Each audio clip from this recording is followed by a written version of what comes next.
Welcome back. Now, today, for the first time ever, and I mean ever, I'm going to start reading the third book in the Bushy Tale series. This one never had a title. It never got illustrated, it never got published. So for the first time, here is A Black and White Tale. Chapter 1, in which we learn about badgers. Squish, the red squirrel, knew that there were two things which annoyed Brian, his badger friend. The first thing was Brian's fur. Brian was a bit curly, which made him different from all the other badgers. Most badgers had sort of straight fur, but Brian had been born with fur which curled in odd places and so stuck up in strange directions. It made him look like he had just emerged from a particularly difficult hedge. The fact that his natural digging activities meant that he often had bits of twigs clinging to his fur didn't help matters. The other young badgers used to laugh at Brian, but now everyone just accepted that this was how Brian looked. As long as nobody mentioned it, Brian was quite happy. But Squish knew he had to be careful. He only had to say something like, "Look at the way the leaves are curling," and Brian would snap, "What, like my fur, you mean?" even though the thought hadn't even occurred to you. The other thing which annoyed Brian was other animals pointing out that he was often grumpy. In truth, all badgers tended to be a bit on the gloomy side. Squish talked to his best friend White Tip about this one day. The day had been like any other at first. Squish and White Tip had gone out collecting nuts, but late in the afternoon they'd come across Brian sitting at one side of the clearing. Sitting at the other side of the clearing was Colin the fox. Squish, Brian and Colin had been friends for as long as any of them could remember, so it was unusual for Colin and Brian to be sitting there with their backs to each other, not speaking. "What's going on?" Squish asked Colin. "Oh, ask him," Colin said. "I was just talking about when I went to town, and he stomped off and sat over there." Whatever had happened had caused such a very bad atmosphere, so Squish and White Tip went across the clearing to see Brian and try and sort it out. "You all right, Brian?" White Tip asked. "Humph." Brian snorted and would say no more. "What's he done now?" Squish asked, knowing that Colin could get a bit carried away when he was talking about his adventures in town. "Broccoli," Brian growled. "He was on about that stupid broccoli again. All day." "I don't understand," White Tip said. "What's wrong with this broccoli stuff?" "It's the way he says it," Brian replied. "You know, when I ate broccoli, that broccoli was great, that sort of thing." "Well, why would that upset you?" Squish asked. "You eat worms and things. You wouldn't want broccoli." "That's not the point," Brian observed. "He just knows that he's tried it and I won't get the chance. It's his way of saying he's been to the town and nobody else has." "But you'd hate it." "I'll never get the chance to hate it, will I? Andy always goes on about how curly it is." The two squirrels hopped back across the clearing to Colin. "Just apologise to him," White Tip suggested. "But I haven't done anything wrong," Colin protested. "I know," White Tip asked, "but just apologise anyway, it's easier." As Squish and White Tip resumed their nut collecting, leaving Brian and Colin to sort their differences out for themselves, White Tip was aware that Squish was watching her in a curious way. "What is it?" she asked. "I've got a bit of shell in my whiskers." "I don't know how you do it," Squish said. "Do what?" White Tip asked. "You always know what to say it to everyone to make things better." "Oh, that's easy," White Tip replied modestly. "You just have to know them." Squish stopped what he was doing. "How do you mean?" he asked. "Honestly, Squish, you spend so much time with your head in the clouds that you just can't see what's in front of your nose. Brian's jealous that Colin's been to town and had all those adventures." "Why would he be jealous of that?" Squish wanted to know. It sounded pretty scary to me. "It was exciting," White Tip explained.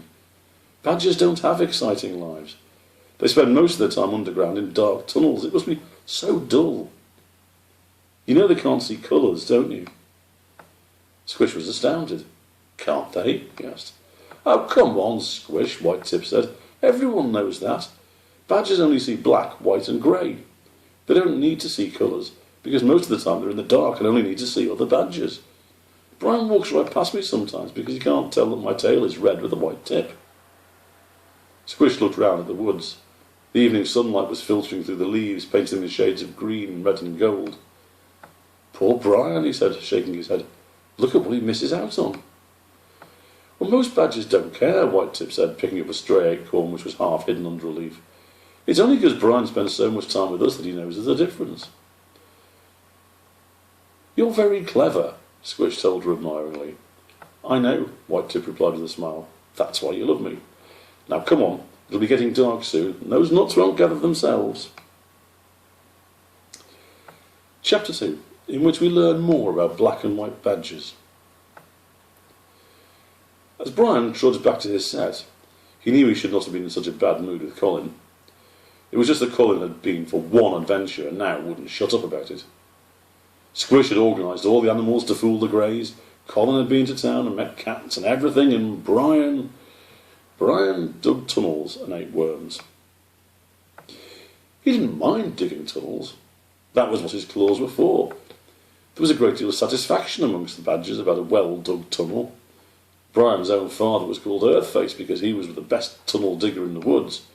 The other animals just didn't understand that it took time, patience, and a lot of hard work to dig the perfect tunnel. If you dug it too quickly or in the wrong place, it could collapse and badgers could be hurt or worse. But some days when he was digging another tunnel through another patch of earth and roots, Brian wondered if this was all he was going to do forever.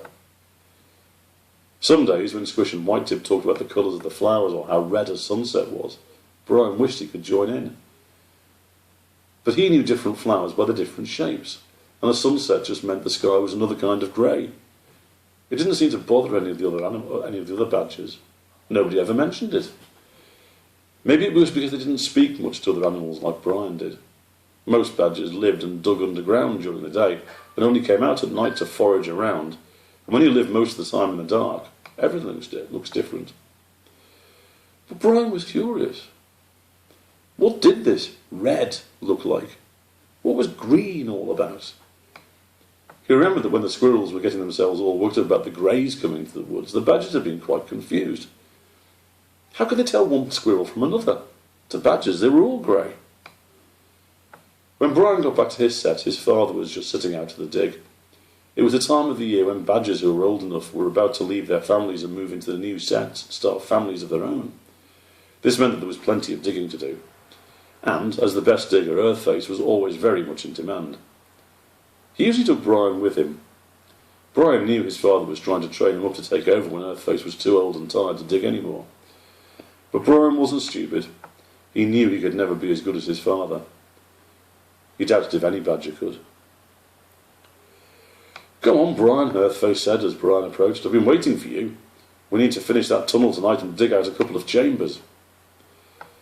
I'm coming, Brian replied without much enthusiasm and followed his father. When they reached the dig, several of the older badgers had already arrived. Evening, Earthface. Evening, Brian, one said. Evening, Roger, Brian replied. How's it going? Oh, it just started, Roger told him. We were waiting for you, really. We could do with your advice. Just waiting for the boy, Earthface grunted. He was out with his mates. Well, you're here now, Roger said, leading Earthface and Brian through the entrance to the tunnel. Have a look at this. As Brian's eyes adjusted to the dark, he could see the tunnel hadn't really got very far. There was a solid wall of soil where it had stopped, and the ends of a tangle of roots was poking through at one side. Roots or soil? Roger asked. I'd go for roots every time, Earthface replied. You know where you are with roots. Who knows what's going on behind the soil? It'll be a tougher dig, sure, but the roots will hold the ceiling up. Let's get cracking then, Roger said. Come on, Brian, you up for a good dig? Suppose so, Brian answered, then ducked as Roger's first clawful of earth shot over his head. You might be a bit keener, his father said. This is what you were born for. Earthface stepped forward and attacked the area of a wall with the root mass. With a couple of swipes of his huge paws, a large tangle of roots had been torn away and was lying on the tunnel floor. Doing what a young badger was supposed to do, Brian dragged the clump of roots out of the tunnel and returned to where his father was launching himself into the hole he had created, sending earth and roots cascading around him. Dad, Brian said as another flurry of roots just missed his nose, don't you ever get a bit tired of this? Earthface paused in his digging and turned to look at his son. His face was so covered in soil that all you could see were his eyes blinking out. Tired of what? Digging? No. Why? Well, it's all a bit, I don't know, the same, isn't it? Brian said.